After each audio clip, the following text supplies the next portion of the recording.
अस्सलामुअलैकुम जोशीले ट्रेवलर्स। आज से 75 साल पहले हमारे बुजुर्गों ने पाकिस्तान को अंग्रेजों से आज़ाद कराया था ताकि हम अपने मुल्क में आज़ादी के साथ रह सकें। साला गुलाम लोग हमारी जूती के नीचे ही रहेगा। मगर आजकल के लोग और हमारी नस्ल ये जानने के लिए बेकरार है कि फिर यूके का विजिट वीज़ा हम कैसे हासिल करें। तो आइए इस वीडियो के अंदर हम आपको वो तमाम टिप्स देंगे और गाइडलाइंस देंगे जिनको फॉलो करके आप यूके का विजिट वीज़ा खुद से बआसानी अप्लाई कर सकते हैं। भाई मेरा भाई बता लो मेरा बता। दुनिया घूमना, नए से नए कल्चर्स को एक्सप्लोर करना और नई कंट्रीज को जाकर देखना, वहाँ की खूबसूरत जगहों को, ऐसे तमाम लोगों की बकेट लिस्ट में यूके हमेशा टॉप ऑफ द लिस्ट ही रहा है। मगर यूके का वीज़ा हासिल करना कोई बच्चों का खेल नहीं है, बल्कि लोहे के चने चबाने के बराबर है। सबसे पहले समझना ये होगा कि हम इन चनों को नरम कैसे करें ताकि हम इनको बआसानी निगल सकें। हाँ तो भाई, चाहिए फिर आप लोगों को भी यूके का विजिट वीज़ा? जो ये थे। अगर तो चाहिए तो आइए इस वीडियो को पूरा आपके साथ शेयर करते हैं जिसमें सारी डिटेल बताएंगे। मगर पहले हमारा चैनल सब्सक्राइब कर लें और नोटिफिकेशन को ऑन कर लें। अभी मजा आएगा ना भिड़ो। जो लोग यूके विजिट करना चाहते हैं उनको यूके स्टैंडर्ड विजिटर वीज़ा की ज़रूरत होती है। अब इसकी मुख्तलिफ इक़साम है। सबसे पहले टूरिज्म वीज़ा आता है, उसके बाद फैमिली विजिट वीज़ा आता है, उसके बाद मेडिकल ट्रीटमेंट वीज़ा आता है और सबसे आखिर में आता है बिजनेस पर्पस वीज़ा। आपकी कैटेगरी और वीज़ा इनमें से कोई एक होनी चाहिए। अब इन तमाम स्टैंडर्ड वीज़ा की जो ड्यूरेशन ऑफ स्टे होता है उसकी वैलिडिटी या तो 6 महीने होती है, या 2 साल, या 5 साल, या फिर 10 साल होती है। अगर तो आपके मनी मन ये ख्याल आ रहा है विजिटर वीज़ा का सोच के आप वहां जाके खूब कमाएंगे और पैसे उड़ाएंगे, तो फिर इस ख्याल को अपने दिल के अंदर ही गोद लें, क्योंकि विजिटर वीज़ा के ऊपर जाके कमाना और काम करना स्ट्रिक्टली मना होता है।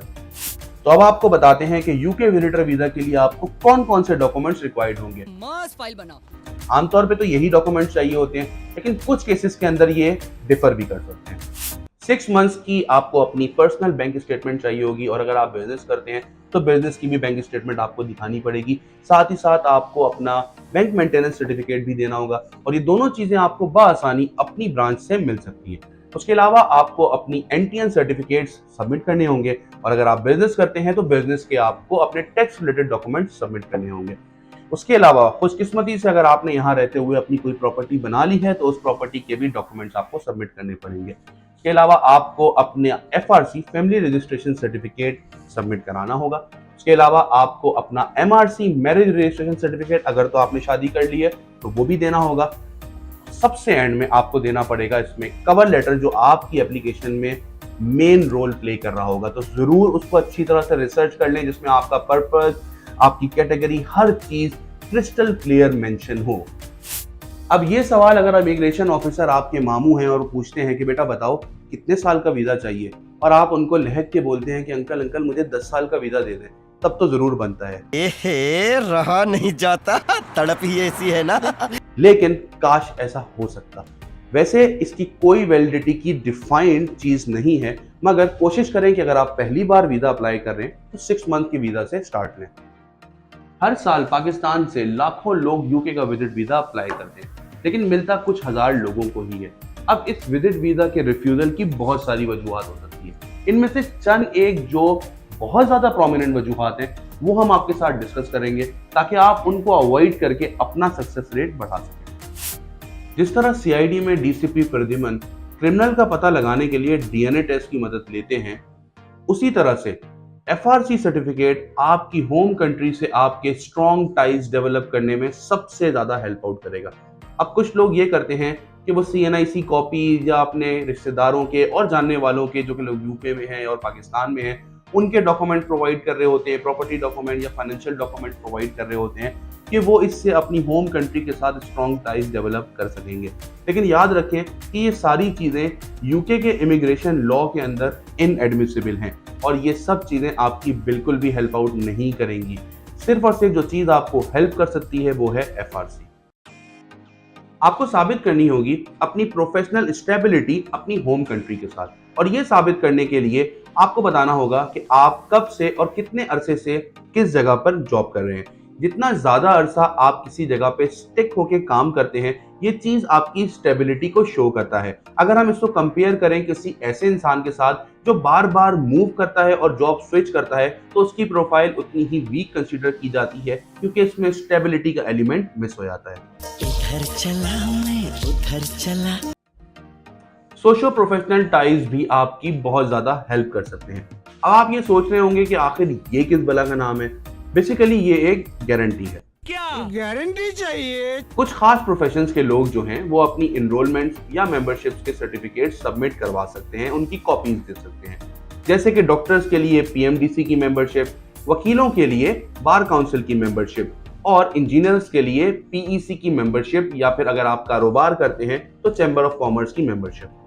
अगर तो आप यूके का विजिट वीजा अप्लाई कर रहे हैं और आज तक आपने कोई भी इंटरनेशनल टूर नहीं किया और आपके पासपोर्ट के ऊपर कोई भी स्टिकर वीजा नहीं है, तो ज्यादातर चांसेस हैं कि आपको ये जवाब मिल रहा होगा। अरे तू जा रही। स्ट्रॉन्ग ट्रेवल हिस्ट्री आपकी होम कंट्री के साथ आपके टाइज को स्ट्रॉन्ग बनाती है। ये साबित करती है कि आपने बहुत सारी कंट्रीज को ट्रेवल किया है और वापस आप अपने मुल्क पहुंच गए हैं। साथ ही साथ अगर आपने अमेरिका, कनाडा, न्यूजीलैंड या इस तरह की कंट्रीज को ट्रेवल किया हुआ है, तो ये आपके यूके के विजिट वीजा को हासिल करने में जरूर हेल्प आउट करेगा।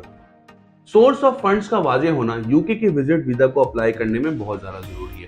अगर तो आप जॉब करते हैं तो आपको अपनी जॉब की सैलरी स्लिप्स, और अगर आप बिजनेस करते हैं तो आपको अपनी बिजनेस के इनकम टैक्स से रिलेटेड जितने भी डॉक्यूमेंट्स हैं वो सबमिट करने होंगे, क्योंकि आपको डॉक्यूमेंट्री एविडेंस देना होगा कि आपके पास पैसा कहाँ से आता है।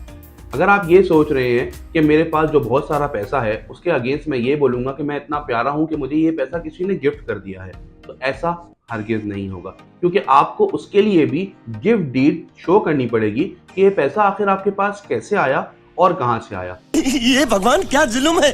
अगर तो आप उस पैसे को ये शो करना चाहते हैं कि मैंने कोई घर बेचा है, कोई गाड़ी बेची है, तो उसके लिए भी आपको सेल्स डीड या फिर एविडेंस के तौर पे वो चेक की कॉपीज साथ अटैच करनी होंगी।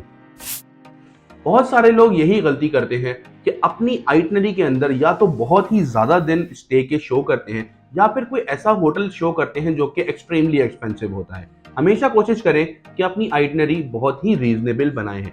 अब सोचें कि अगर आपकी सैलरी 1 लाख है और आपने स्टे का खर्चा 10 लाख रुपए मेंशन किया हुआ है, जो कि लगभग आपकी सैलरी का 10 गुना है, तो ये चीजें आपकी इमिग्रेशन ऑफिसर के दिल में डाउट्स भी क्रिएट कर देंगी और आपकी एप्लीकेशन को खतरे में भी डाल देंगी। हमने ही हिला डाला ना। वीजा ऑफिसर्स हमेशा उन एप्लीकेंट्स को पसंद करते हैं जिनका विजिट वीजा का पर्पस बिल्कुल क्रिस्टल क्लियर होता है, ना कि ड्यूल पर्पस हो के जैसे जा तो आप अपनी खाला की तबीयत देखने के लिए रहे हैं, लेकिन साथ ही साथ ये भी कह रहे हैं कि मैनचेस्टर के अंदर एक बिजनेस मीटिंग भी मुझे अटेंड करनी है। क्या तुम्हें मुझ पर जरा भी विश्वास नहीं? इस तरह की चीजें आपकी एप्लीकेशन को डाउटफुल बनाएंगी। स्पेसिफिक रीजन आपकी एप्लीकेशन को ग्रांट होने के अंदर और आपके सक्सेस रेट को बढ़ाने में बहुत बड़ा रोल प्ले करेगा। हमेशा कोशिश करें कि आपका रीजन बिल्कुल क्लियर हो, आपकी आइटनरी के अंदर क्रिस्टल क्लियर मेंशन हो कि किस तरह से आप अपने डेज स्पेंड कर रहे होंगे। जैसे कि मैं 10 दिन के लिए जाऊंगा, इन 10 दिनों के अंदर मैं कुछ टूरिस्ट स्पॉट देखूंगा, उसके अलावा मैं अपने रिलेटिव्स से मिलूंगा, ना कि आप अपनी एप्लीकेशन के अंदर चिल्ला चिल्ला के बोलना शुरू कर दें कि मैं वहां पहुंचूंगा तो मैं लानकेस्टर भी जाऊंगा, वहां से मैं लिवरपूल भी जाऊंगा, लिवरपूल से मैं अपनी मामू के लड़के के साथ स्कॉटलैंड भी जाऊंगा। ऐसा ना करें। बदकिस्मती से बहुत सारे लोग इंस्ट्रक्शंस को सही से पढ़े बगैर ही अपना वीजा अप्लाई करते हैं, इसीलिए वो गलत कैटेगरी सेलेक्ट कर लेते हैं। मान लीजिए कि आपने कैटेगरी सेलेक्ट की है फैमिली विजिट और साथ ही आपने पर्पस शो कर दिया है टूरिज्म। भारी मिस्टेक हो गया सर, एकदम ब्लंडर हो गया। लोगों को बहुत सारी मिसकॉन्सेप्शंस हैं यूके विजिट वीजा फाइलिंग के दौरान। जैसे कि सबसे बड़ी मिसकॉन्सेप्शन ये होती है कि उन्हें लगता है कि यूके के अंदर उनके जो रिलेटिव्स हैं या फिर जो उनके दोस्त हैं वो उनको हेल्प आउट कर सकेंगे इस विजिट वीजा की फाइलिंग के अंदर। तो ऐसा बिल्कुल भी नहीं है। आपके अपने सर्कमस्टेंसेस और आपकी अपनी विजिट वीजा की एप्लीकेशन स्टैंड अलोन अपना रोल प्ले कर रही होती है। आपके चाचा मामा ताया की वहां पे चाहे करोड़ों एकड़ की जायदादें ही क्यों ना हो, लेकिन ये आपको बिल्कुल भी हेल्प आउट नहीं करेंगी। या फिर आपके चाचा मामा ताया वहां पे एक छोटे से आशियाने में ही क्यों ना रहते हो, ये भी उस पर कोई असर नहीं डाल सकती। कुछ लोगों को ये लगता है कि वो पहले यूके में रह चुके हैं या यूके पहले विजिट कर चुके हैं या फिर उनके पासपोर्ट पे बहुत सारी कंट्रीज के स्टिकर वीजा ऑलरेडी मौजूद हैं, तो उनको विजिट वीजा तो 100% मिलना ही मिलना है। ऐसा बिल्कुल भी नहीं है। विजिट वीजा ऑफिसर हमेशा हर एप्लीकेशन को पहली एप्लीकेशन की नज़र से ही देखेगा। हाँ, ये जरूर है कि आपके स्टिकर वीजा आपकी एप्लीकेशन को फर्स्ट टाइमर की एप्लीकेशन में सबकत हासिल करने में रोल प्ले करेंगे। कुछ लोगों को ये लगता है कि उनका अगर विजिट वीजा रिफ्यूज हो जाएगा तो उनके लिए उनकी ट्रेवल हिस्ट्री के ऊपर एक बहुत बड़ा धब्बा लग जाएगा और आगे फ्यूचर ट्रेवलिंग के अंदर उनको प्रॉब्लम फेस करनी पड़ेगी। ऐसा हरगिज नहीं है।